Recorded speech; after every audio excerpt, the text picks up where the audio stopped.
have been introduced, I have been the Vice Chairperson of the University of Nairobi Students Association.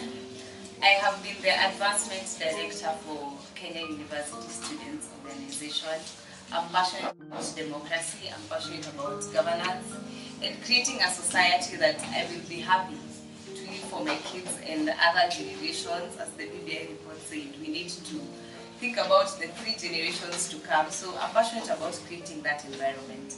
I'm also passionate about being a beacon of hope for the African young girl. My name is Nerima Wako Ojiwa. I'm the Executive Director of Siasa Bliss.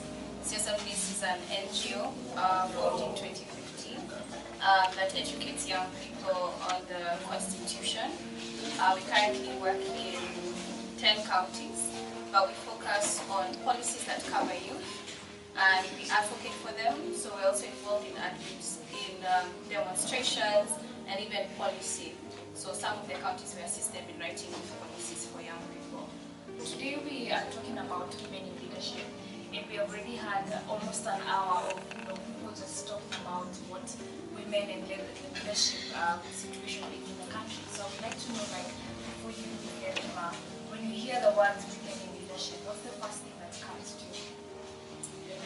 For me, I think that women lead all the time, because it makes me think of even at home. The person who I would go to or respect, actually Mo is my mother. So she keeps the house in order, not only that, my life and all my siblings. But I think that what I've seen through my work, especially when Siasa Bliss started, every time people met me, they would wonder who's behind you, because it can't be you. There has to be somebody else running the organization, because it's not you.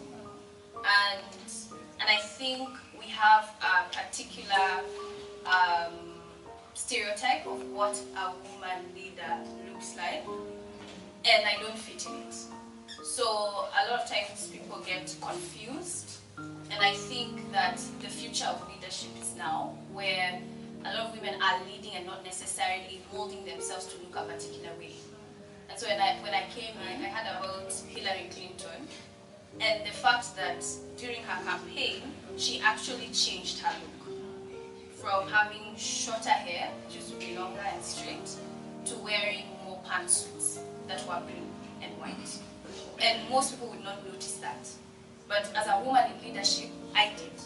Or even if you think about Angela Merkel, she's always in pantsuits.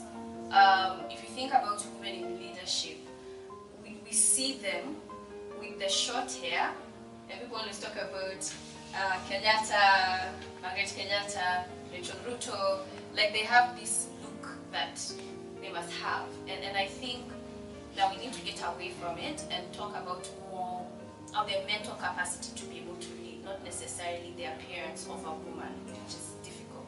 Yeah, I think you're raising a very critical issue, and I'm curious, Rebecca, when you occupied these leadership positions on campus, did you have to change your look in any way, one way or another? Thank you. But for me, I had to change my whole life. I had to change. I stopped actually going out, because now I had to watch what you say to people, how you say to people, and I think I took it in good light, because again I had to accept that this was a different role, and not different per se, this was a new role, and I had to match up to the game. So for example, things that I think changed about me is I started reading more, because now I have to be informed to sit in a particular place. I had to learn how to network better, because being students, you were only students, and the most that you could deal with was Bruno. But now you're taking me to a level where I have to hold a conversation with the Vice Chancellor. So things change, but we also have to look at it from a good light. My appearance, I shaved my hair. Yes, I shaved my hair, and yes, I had to wear more pants, because I'm going to stay out late, and I have to stay for a meeting till 11. And I do not want to be sent by the gents to get the tea or pass the water. They can actually put put you in that position. So again, you have to change in certain ways so that you fit the role. So were you changing your look so that you can look more masculine? I think I would say I changed my look so that I would be able to handle the power. What does women leadership mean to you? What is women in leadership?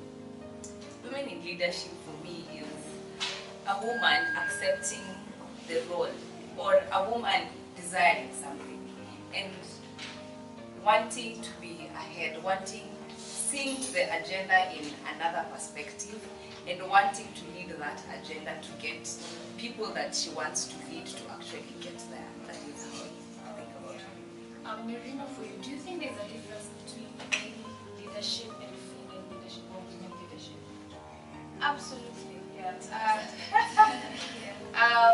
In many ways, in terms of event style, where you can attend a board meeting, and I've noticed even we like to pretend that the lives that we live are personal lives don't affect us, but they do.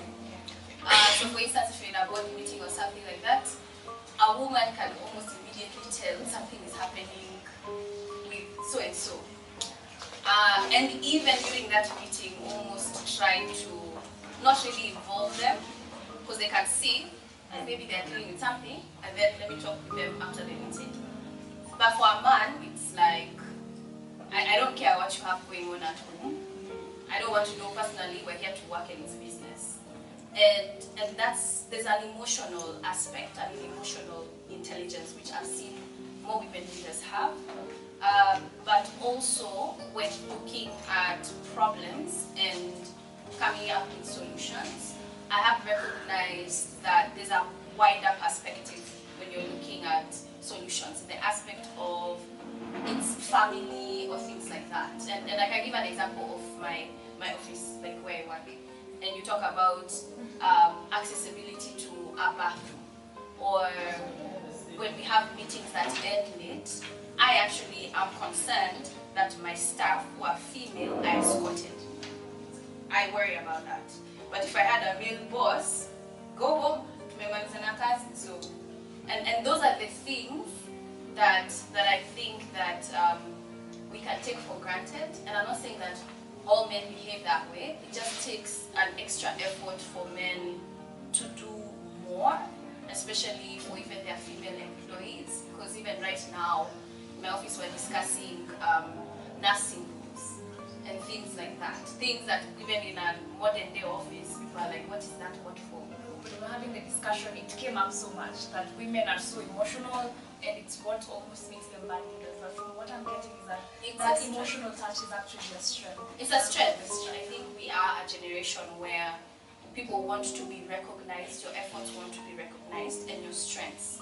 And if you are a good leader, you will recognize within your staff or members their particular strengths and place them in those spaces, compared to demanding as a captain or authority and just wanting work done, not caring necessarily how. I will talk about our nature as women, and we are naturally by nature, and that is also attached to emotional needs. And by virtue of our natural nature, we tend to look at problems, and as we look for solutions, we're looking for sustainability. And that, according to research, men lack that. And that's why when men get to leadership positions, they look for solutions for now. But when women get to these positions, they look for solutions that will preserve the next generation. Think about our kids. What will happen to my daughter when she's seated here? You know, that is how we approach things. So I think by virtue of that, women bring another touch to leadership. Yeah. Okay.